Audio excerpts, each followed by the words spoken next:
It all started back in the 1800s when settlers began moving west across America. They brought their farm animals like cows and sheep with them. But there was a problem. Wolves lived in these areas and would attack and eat their animals. To protect their livestock, settlers started killing wolves whenever they could. The US government even paid hunters to kill wolves. These hunters would shoot wolves or poison them. This killing went on for many years. By 1926, there were no more wolves left in Yellowstone National Park. People thought this was good news and celebrated. They didn't know that killing all the wolves would cause big problems for nature later on. Back then, no one understood just how important wolves were to keeping the environment healthy. When wolves disappeared from Yellowstone in 1926, it triggered what scientists call a trophic cascade, like a row of dominoes falling one after another. Without wolves to hunt them, elk became incredibly bold and could now graze anywhere, anytime, without fear. Imagine going from having to constantly look over your shoulder to being able to eat wherever you want. That's what happened to the elk. Their numbers grew until there were so many that they were eating more plants than the park could regrow. The elk's favorite foods, young willow, aspen, and cottonwood trees, were eaten almost as soon as they sprouted. These trees never got a chance to grow tall. Young trees that would normally grow into tall forests stayed as tiny saplings, continuously eaten down to stumps. This plant destruction affected many other animals. Beavers nearly vanished because they couldn't find enough willow branches to build their dams and feed their families. Without beaver dams, streams flowed faster and straighter, making them less suitable for fish. Birds lost their nesting places in the missing trees. Small mammals lost their hiding places from predators, and even bears were affected because they had fewer berries and plants to eat. Park rangers tried several solutions. They started shooting elk in the 1930s to reduce numbers, tried moving elk to other areas, and even brought in hunters to help control the population. But people didn't like this idea, so they had to stop. Then the elk numbers shot up again, sometimes going over 20,000. But none of these solutions worked well long term. It was like putting a bandage on a broken arm. It didn't fix the real problem. By the 1990s, the park had changed dramatically. Large areas looked more like golf courses than wilderness. Stream banks were eroding because there weren't enough plants to hold the soil, and the diverse ecosystem that once existed was becoming simpler and poorer. Scientists began to realize that wolves hadn't just been killing elk. They had been architects of the ecosystem, shaping animal behavior and plant growth patterns in ways no one had understood before. Without the wolves, elk would act easily by staying in one spot and eating everything in sight, especially along rivers and in valleys where the tastiest plants grew. Scientists discovered something fascinating called the ecology of fear. Without wolves, elk could graze freely in one place until they'd consumed everything. But wolves create a landscape of fear that forces elk to stay vigilant and keep moving, preventing them from overgrazing any single area. Scientists saw that Yellowstone Park was not healthy after wolves were gone. In 1995, they wanted to bring wolves back to help fix this problem. Many people did not like this idea. Ranchers were afraid wolves would eat their cows and sheep. Hunters were worried wolves would eat too many elk, which they liked to hunt. Some people even spread false stories that the government was making super strong wolves that would kill everything. This was not true at all. The scientists kept explaining why wolves were important for the park. They showed how wolves could make the park healthier. Finally, the government agreed, and wolves came back to Yellowstone. Scientists brought 14 wolves from Canada to Yellowstone in 1995 and added 17 more in 1996.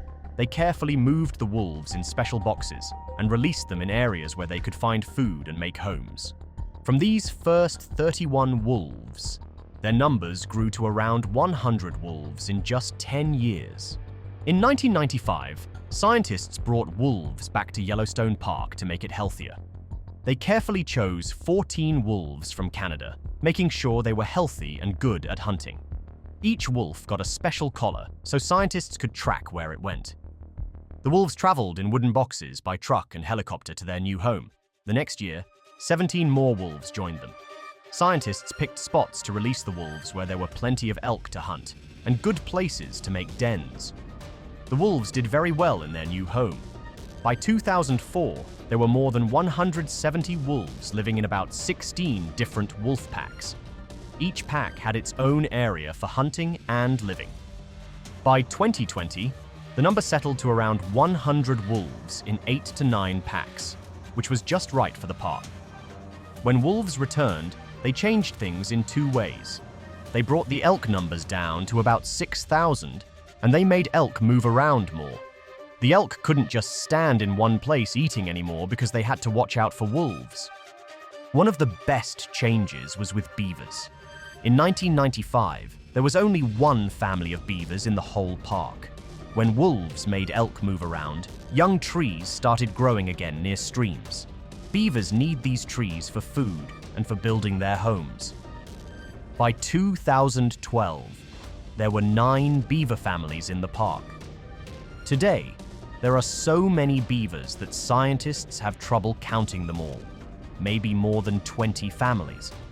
Each family usually has 3 to 8 beavers. The beavers' dams made things better for many animals. These dams turned fast streams into quiet ponds. The ponds made the water cleaner and gave fish good places to live. Frogs came back because they could lay their eggs in the calm water. Ducks and other water birds found new places to live and eat. The dams also helped keep water in streams during dry times. Wolves helped bears too, in several ways. When wolves hunt elk, they don't eat everything, so bears can find these leftover meals. This is especially helpful in spring, when bears wake up hungry from their long winter sleep. Also, because elk weren't eating all the berry bushes anymore, more berries grew for bears to eat. Before winter, bears need to eat a lot. One bear can eat up to 200,000 berries in a single day. The return of wolves to Yellowstone created a wonderful chain of changes that helped more than 20 different kinds of animals thrive. When wolves hunt elk, they don't eat everything, which helps many birds survive. Ravens and magpies learn to follow wolf packs to feed on leftover elk meat. Eagles, both bald and golden, found an important food source in wolf kills, especially during the harsh winter months. Small songbirds returned in greater numbers because more bushes and trees grew back, giving them places to nest and hide. Waterbirds like ducks, herons, and geese discovered new homes in the ponds created by returning beavers. The changes in elk behavior led to more plants growing, which created better homes for smaller animals. Mice and voles appeared in greater numbers in the taller grass that was no longer eaten down by elk. Ground squirrels increased as they found more plant cover to protect them from predators. Rabbits returned as more bushes grew, giving them places to hide and find food. Porcupines found more trees to eat and live in, helping their numbers grow too. The water animals saw amazing changes thanks to beaver dams and healthier streams. River otters found more places to hunt fish and play. Different kinds of fish, including trout and minnows, got more deep pools to live in as beaver dams created new water habitats.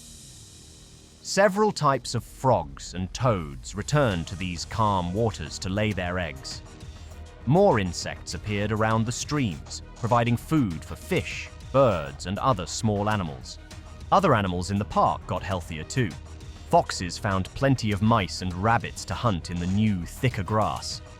While wolves pushed out some coyotes, the remaining coyotes became healthier by hunting smaller animals instead of depending on elk. Hawks and owls had more small animals to catch, helping their populations grow. Mountain lions adapted their hunting as elk patterns changed. Badgers found more ground squirrels to dig up and eat, and raccoons discovered new food sources in and around beaver ponds. Even small creatures like butterflies and bees did better because more flowers were growing. The plant life in Yellowstone showed incredible improvement. Willow trees grew tall again along streams, where elk used to eat them down to the ground. Aspen trees started growing in new places throughout the park. Berry bushes spread out more, providing food for bears and birds. Wildflowers returned to meadows, making the park more colorful and providing food for pollinators. This amazing recovery shows how everything in nature is connected. When wolves returned, they didn't just control the elk population, they helped create a healthier park where all kinds of animals could thrive. Before 1995, Yellowstone had been wolf-free for nearly 70 years. In Yellowstone, these packs quickly established territories, learned the landscape, and began to hunt. Their primary prey was elk, but they also hunted smaller mammals like deer and occasionally took down bison, a challenging but potentially rewarding hunt. Each wolf pack in Yellowstone developed its own personality, its own hunting style, even its own family drama that researchers could follow like some wild animal soap opera. Take the Druid Peak Pack, for example. They became the most famous wolf pack in Yellowstone's history, led by a wolf known as 21M, nicknamed the Gentleman. This pack grew to 37 members, the largest ever recorded in the park. Wolf 21 became legendary, not just for his size and strength, but for his unusual behavior. He never killed defeated rivals, adopted orphaned pups, and stayed with the same mate for life. When his mate died, he stopped eating and died shortly after.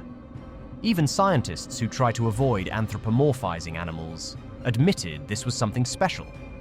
Each animal plays its own special part in the park's health, but the wolves helped restore a natural balance that had been missing for many years. Scientists continue to discover new ways that wolves have helped make Yellowstone a better home for wildlife. When wolves were brought back to Yellowstone National Park, something incredible happened that nobody expected. These wild animals started making serious money for local communities. How? Through something called wolf tourism.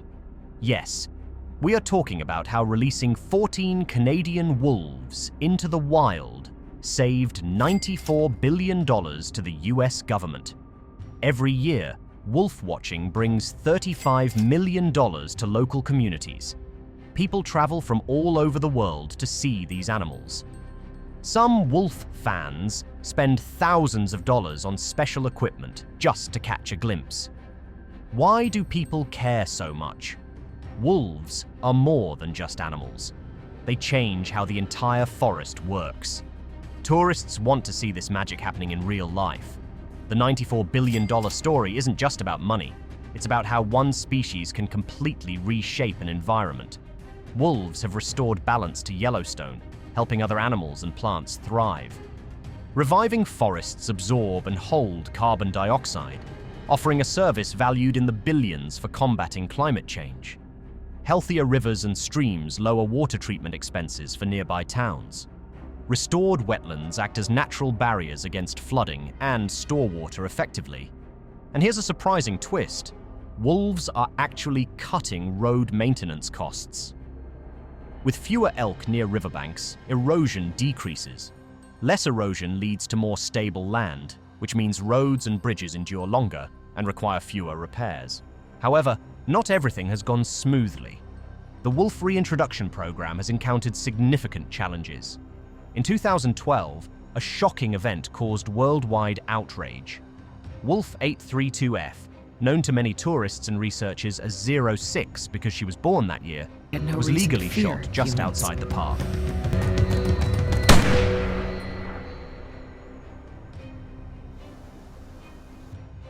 This wasn't just any wolf. She was often called the most famous wolf in the world. She could take down an elk on her own, led her pack with incredible skill, and appeared in many documentaries. At the time of her death, she wore 3 GPS collars because various research projects were studying her. Her death brought attention to a major issue in wolf conservation. What happens when wolves leave the park? Inside Yellowstone, they are safe, but once they step outside, the rules change. Some states have even set up wolf hunting seasons, sparking heated debates between conservationists and local communities. Out of this controversy, something amazing happened. Scientists began studying how wolf packs survive after losing their leaders. They discovered something incredible. Wolf packs are super tough. When the leader wolf dies, the pack doesn't break down. Instead, they reorganize and keep going. It's like they have a secret survival plan. The Yellowstone Wolf Project uncovered surprising things about wolf life that no one knew before. For example, scientists learned that wolves have favorite friends in their pack. They make special connections with certain members, just like humans have best friends. They even show sadness when a pack member dies, which was seen in a video of the famous wolf 21 mourning her mate. The success of this project has inspired similar wolf studies all around the world. Wolves are making a comeback in Europe, returning to areas they vanished from centuries ago. Scotland is seriously considering bringing wolves back to manage deer populations. Even China is looking at the Yellowstone approach to restore their ecosystems. But the real lesson here isn't about wolves. It's about understanding nature's complex workings that we're just beginning to grasp. Those 14 Canadian wolves did more than change Yellowstone. They transformed our entire view of conservation. They proved that fixing an ecosystem isn't about controlling every little thing, but about returning key missing parts and letting nature work its magic. Sometimes, the best solution is simply to step back and let nature heal itself. Today, 528 wolves live in the Greater Yellowstone ecosystem. They attract over 500,000 visitors to the park annually. These wolves have generated jobs, restored rivers, regrown forests, and saved billions of dollars. Not bad for 14 wolves that nobody wanted in 1995. Here's the ironic twist. Ranchers who once fiercely opposed wolf reintroduction now admit it's benefited their land. The healthier ecosystem provides better grazing for their cattle. Some have even created successful wolf-watching businesses on their own properties. It's a remarkable story of turning bitter opponents into unexpected partners. The wolves of Yellowstone have revealed fascinating aspects of wolf behavior and ecology since their reintroduction, starting with the initial wolves who were fitted with radio collars that provided groundbreaking data about their movements and territory formation, with some individuals traveling over 50 miles to establish new territories. These wolves have developed unique hunting strategies specifically adapted to their Yellowstone environment, becoming particularly adept at hunting bison during harsh winters, an unexpected development that showcased their adaptability. This adaptability extends to their seasonal hunting patterns, where they demonstrate remarkable flexibility by breaking into smaller groups during summer to pursue smaller prey, while hunting as full packs in winter to tackle larger prey like elk and bison. The social structure of these wolves challenges common misconceptions, as packs are typically led by a breeding pair rather than the most aggressive male, with the pack primarily consisting of their offspring from previous years. Their presence has created fascinating ripple effects throughout the ecosystem, notably impacting coyote populations, which has subsequently led to increases in small mammal populations that benefit other predators like foxes and raptors. The Yellowstone wolves have also demonstrated impressive swimming abilities, regularly crossing the Yellowstone River even during high water periods, and using rivers as natural territory boundaries. Scientists have made surprising discoveries about their social behavior, including instances of wolves adopting pups from other packs, revealing unexpected social flexibility. Their role as a keystone species is evident in how their winter kills provide sustenance for at least 12 other species, from grizzly bears to mice and insects, creating a complex web of ecological relationships throughout the park. Research has shown that Yellowstone wolves prefer to prey on older or weaker elk, which helps maintain a healthier elk population. This natural selection process helps control diseases in prey populations. Scientists continue to uncover new impacts of wolf reintroduction. Just recently, they discovered wolves might help protect other species by removing sick animals from the population. They're essentially nature's own health and quality control system. You've just completed an incredible journey about how 14 wolves transformed an entire ecosystem and saved billions of dollars. If you've learned something new about nature's incredible ability to heal itself when given a chance, remember this story. Next time someone says one small change can't make a big difference, tell them about the remarkable wolves of Yellowstone. Their story proves that even the smallest intervention can spark massive, positive transformation. Nature's resilience is truly amazing. And with that, we've reached the end of our exploration into the incredible world of Yellowstone's wolves. From their remarkable family bonds and hunting strategies to their surprising swimming abilities and crucial role in the ecosystem, these wolves continue to amaze scientists and nature enthusiasts alike. Did you find their unique behaviors as fascinating as we did? We'd love to hear your thoughts in the comments below. Maybe share which wolf fact surprised you the most. Don't forget to hit that subscribe button. We've got plenty more amazing animal stories coming your way. Thank you for watching, and we'll see you in our next video.